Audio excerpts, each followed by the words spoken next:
Bismillahirrahmanirrahim. Assalamualaikum warahmatullahi wabarakatuh. Dan selamat pagi untuk semuanya. Di sini saya sedikit akan mendemokan sebuah aplikasi REST API yang nanti antara program dengan database itu bisa terhubung. Nah, untuk pertama kali ini saya akan menjelaskan sedikit tentang tampilan ini. Nah, ini merupakan tampilan API, tampilan JSON. Nah, mulai dari name, nama, alamat. Nah, inilah dia JSON. Kemudian di sini juga ada get, ada post yang ada di postman ini. Kemudian di sini yang pertama kali saya akan mencoba untuk mencari name. Nah, name. Jadi ketika kita ketikkan name, maka akan menampilkan data yang sesuai dengan name tersebut dengan primary key. Contohnya kita akan get, kita akan send. Nah, di sini sudah berubah nama saya. Kemudian kita coba cari lagi 355 atau 356 misalnya, 357. Kita set. Nah, false, ternyata name dari 357 itu tidak ditemukan, seperti itu. 357 tidak ditemukan. Kemudian misalnya kita ketikkan 355, apakah ada? Nah, ada, namanya Tajali, Sungai Bening, gendernya laki-laki, seperti itu. Oke, itulah untuk mencari sebuah name. Kemudian ketika kita akan menambahkan data, maka kita akan ke body, kemudian kita pilih post berarti kirimkan. Kemudian di key ini form data, di form data ini kita ketikkan name, nama, alamat, dan gender sesuai dengan database yang kita simpan. Misalnya ini kan 355 ya, kita ketikkan 356 misalnya. Kita kasih nama Rofi misalnya, Desa Sebunga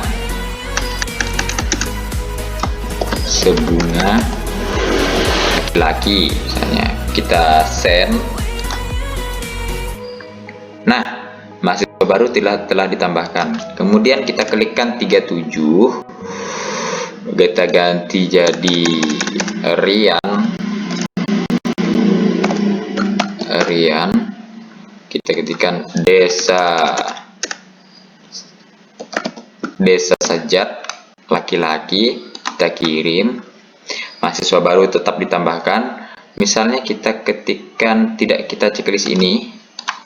Nah, kemudian kita ganti namanya menjadi Rizky, kita ganti NIM-nya jadi 358. Dalam tanda kutip ini dua ini tidak kita checklist. Nah, error berarti data tersebut harus diisi full. Kita ganti menjadi Sejangkung, gender laki-laki, kita set. Nah, mahasiswa baru telah ditambahkan. Kemudian kita ganti lagi Rizky-nya menjadi Rifkli, kita ganti jadi 359. Kemudian kita ganti jadi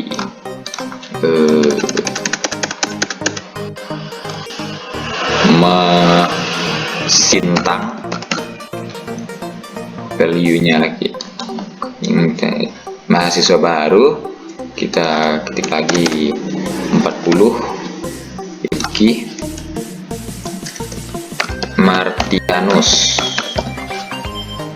asalnya Skadau, Sekadau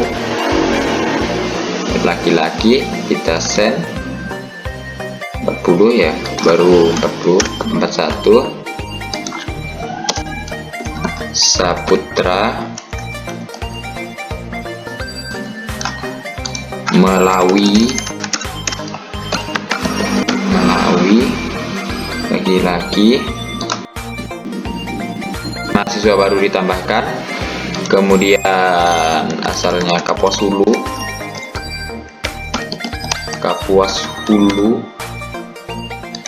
342 Fernandes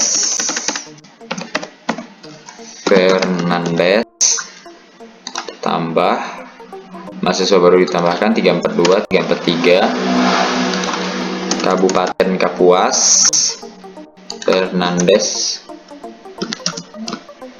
Rama, ganti lagi jadi mahasiswa baru juga ditambahkan 344 ya 345 ya 344 Beato,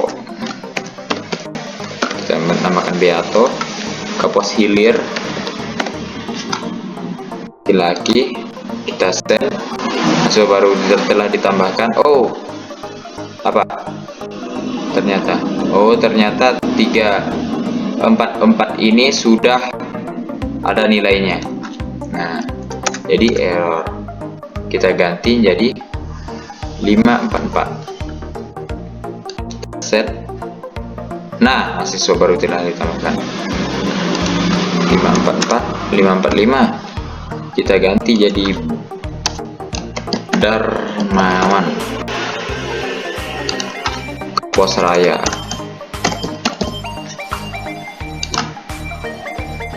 Nah ini data-data semuanya telah ditambahkan. Kemudian kita ganti lagi menjadi get, kita akan memperoleh data lagi. Kita ambil semua data dari database, kemudian kita send, maka akan tampil data-data yang telah kita siapkan seperti Fernandes Rama, Anu, Ani, yang tadi data-datanya dari tadi saya fungsikan. Ini merupakan data-data yang telah tersimpan di database dengan tampilan JSON pada Postman ini. Oke, sekarang kita akan lanjutkan ke Google Chrome.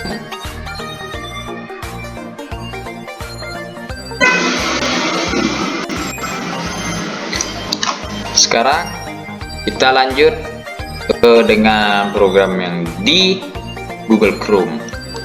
Nah, di Google Chrome ini sama juga tampilannya seperti Postman.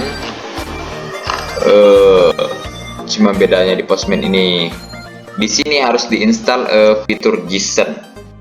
Jadi ekstensi JSON harus diinstal terlebih dahulu agar tampilannya seperti yang di bawah ini. Nah, ini merupakan tampilan lama yang tadi sudah saya inputkan, kemudian saya akan memperbaruinya lagi. Oke. Asal Sekadau, Melawi, Kapuas Hulu, Kapuas, Sejangkung, Sajingan, ini semuanya sudah saya inputkan. Nah, ini merupakan tampilan JSON dari localhost server data mahasiswa. Nah, seperti itu untuk localhostnya. Kemudian di database-nya juga kita bisa lihat. Nah, kita press. Nah, maka data-data tersebut akan tampil kembali. Nah, bisa teman-teman lihat ada banyak sekali data-data yang telah saya inputkan. Ada Yusril, Martianus Saputra, Fernandes, Anu, Angga, Anggi, Urai Nabila. Itu posisi dari nama alamat tersebut itu bergantung kepada besar atau kecilnya primary key. Primary key-nya ini berupa NIM. Nah, seperti itu.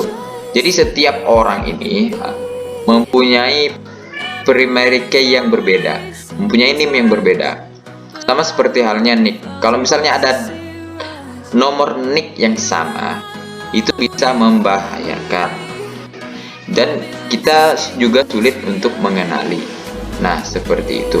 Makanya ini NIM memiliki keunikan tersendiri karena berbeda-beda. Karena setiap nama, alamat, nama orang bisa sama, alamat orang bisa sama, dan gender pun cuma di dunia ini hanya ada dua, yaitu laki-laki dan perempuan, seperti itu. Nah, ini merupakan tampilan dari localhost database mahasiswa di php-admin dan JSON yang ada di Google Chrome. Oke, sekarang kita akan melanjutkan ke baiklah, kita akan lanjut ke program codingan. Nah, di program codingan ini teman-teman bisa lihat ini ada autoload. Nah, di autoload ini berisi, nah di sini ada autoload array database, berarti data-data tersebut disimpan dalam bentuk array seperti JSON yang tadi saya sampaikan. Kemudian ada di database, jadi mengambil data dari database yang telah kita inputkan. Nah, ini URL ini apa? URL ini yang tadi sudah saya sampaikan bahwa ada ekstensi seperti localhost slash nama folder kita, kemudian slash API, kemudian slash data mahasiswa yang akan kita tampilkan, seperti itu. Nah, ini merupakan base URL-nya yang akan kita gunakan.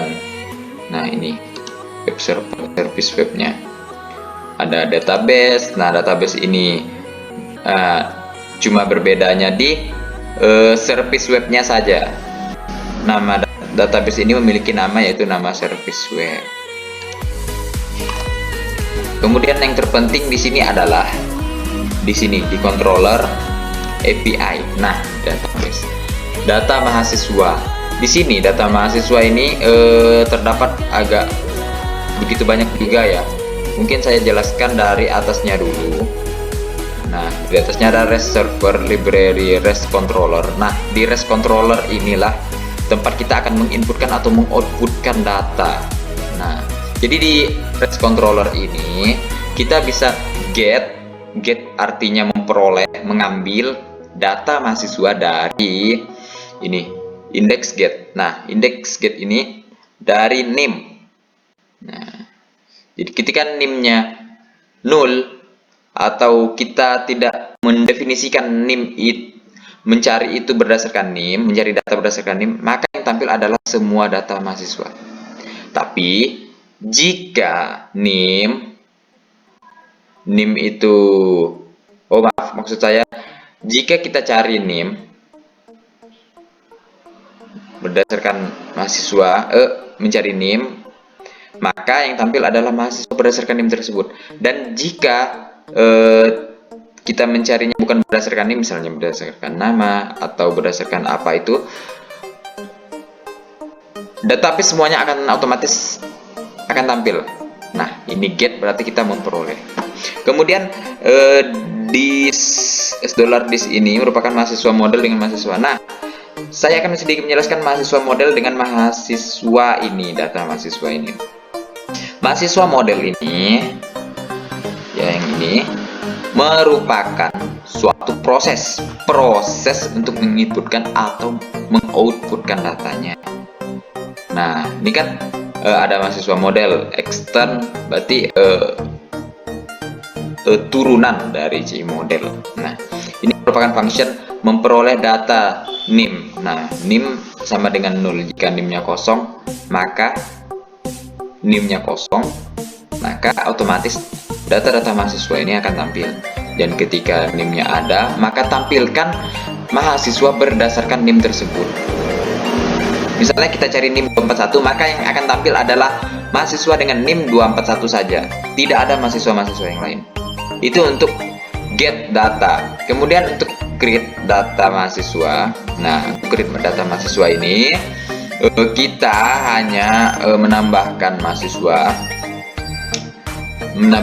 Ini kan DB database. Nah, berarti kita tambahkan mahasiswa-mahasiswa tersebut dari postman tadi ke database.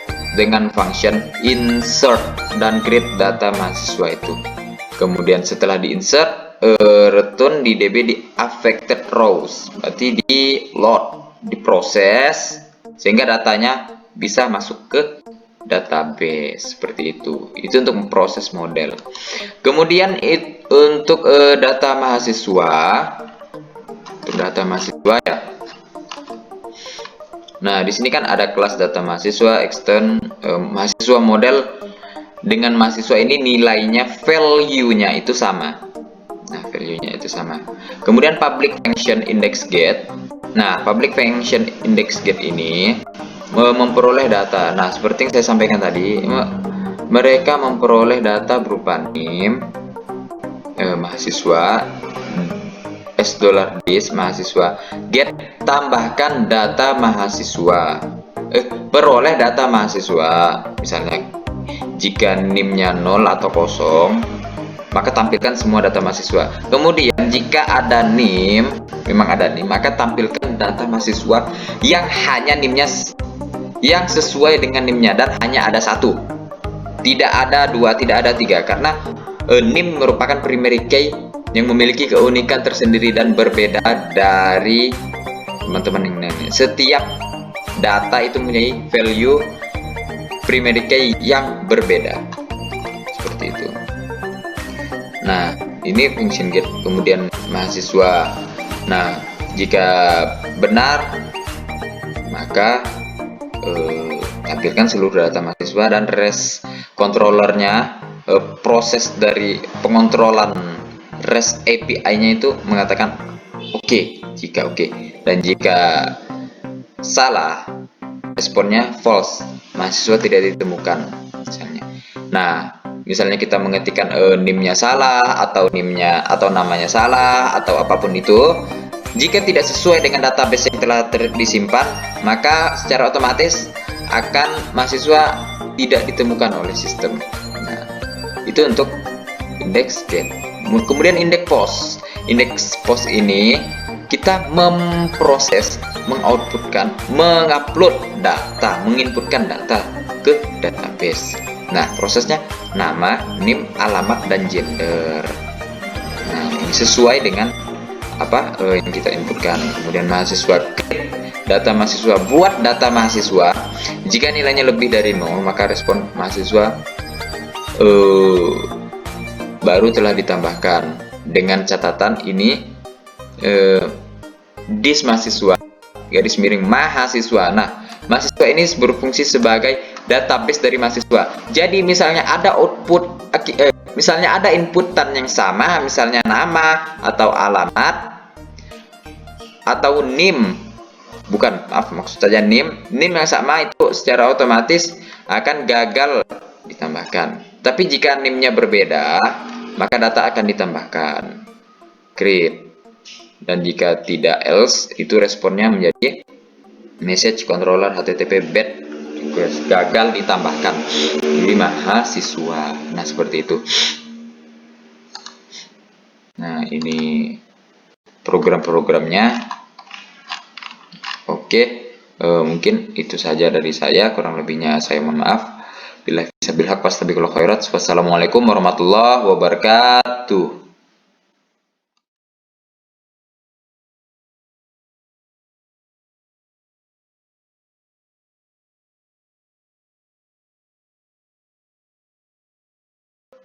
Codingan.